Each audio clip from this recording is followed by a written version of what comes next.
Assalamualaikum, kembali lagi ke channel pembelajaran. Kali ini kita akan membahas sejarah Pulau W.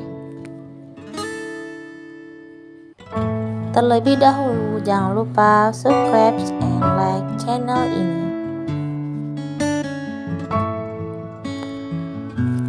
Sejarah Sabang. Sekitar tahun 301 sebelum Masehi, seseorang ahli bumi Yunani, Ptolemaios, berlayar ke arah timur dan berlabuh di sebuah pulau tak terkenal di mulut Selat Malaka. Kemudian dia menyebut dan memperkenalkan pulau tersebut sebagai Pulau Emas di peta para pelaut. Pada abad ke-12, Simbad mengadakan pelayaran dari Sohar, Oman, jauh mengarungi melalui rute Maldives. Pedagang Arab yang berlayar sampai ke Pulau Emas menamakannya Sabak, yang berarti gunung meletus. Mungkin dari sinilah kata Sabang berasal dari Syabak. Sedangkan Pulau W berasal dari kata dalam bahasa Aceh, weh, yang artinya pindah. Menurut sejarah yang beredar, Pulau W pada mulanya merupakan satu kesatuan dengan Pulau Sumatera. Karena sesuatu hal, akhirnya Pulau W memindahkan diri ke posisinya yang sekarang. Makanya pulau ini diberi nama Pulau W, berdasarkan sejarah penuturan dari warga di Kampung Pi Ulele. Pulau W sebelumnya bersambung dengan Ulele. Ulele di Banda Aceh sebenarnya adalah Ulele yang terlepas. Beredar kabar juga gunung berapi yang meletus dan menyebabkan kawasan ini terpisah. Seperti halnya Pulau Jawa dan Sumatera dulu yang terpisah akibat Krakatau meletus. Pulau W terkenal pula dengan Pulau W karena bentuknya seperti huruf W. Sebelum tahun 1869, kepulauan Indonesia dicapai melalui Selat Sunda dari arah benua Afrika. Namun setelah terusan Suez dibuka, maka jalur ke Indonesia menjadi lebih pendek, yaitu melalui Selat Malaka. Karena kealamian pelabuhan dan perairan yang dalam terlindungi alam dengan baik, pemerintah Hindia Belanda pada saat itu memutuskan untuk membuka Sabang sebagai dermaga.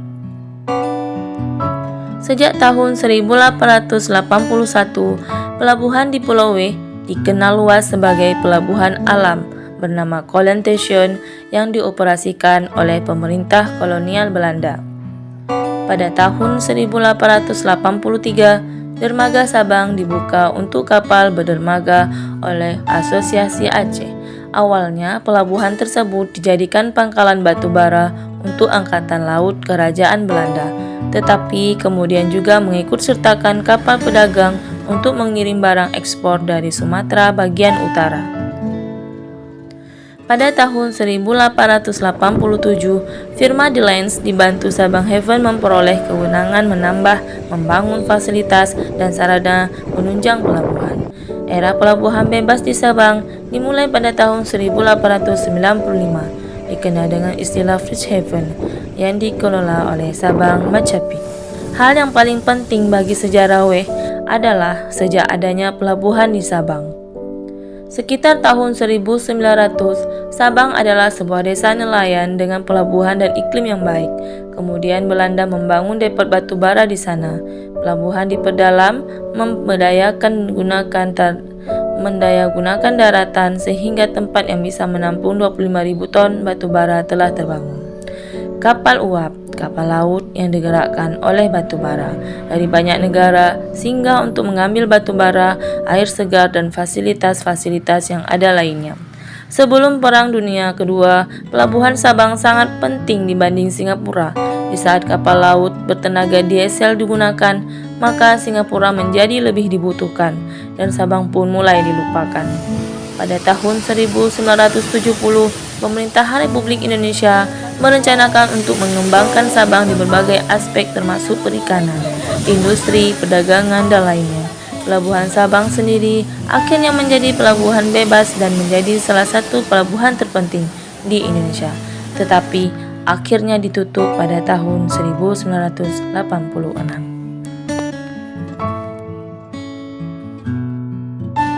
Saat ini setiap tahunnya 50.000 kapal melewati Selat Malaka, sehingga pada tahun 2000 pemerintah Indonesia menyatakan Sabang sebagai zona perdagangan bebas dan pelabuhan bebas untuk mendapatkan keuntungan dengan mendirikan Pelabuhan Sabang.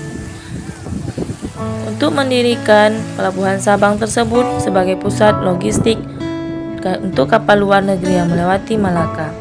Prasarana untuk dermaga, pelabuhan, gudang, dan fasilitas untuk mengisi bahan bakar sedang dikembangkan. Terima kasih telah menonton video ini. Semoga bermanfaat. Sampai jumpa di video berikutnya.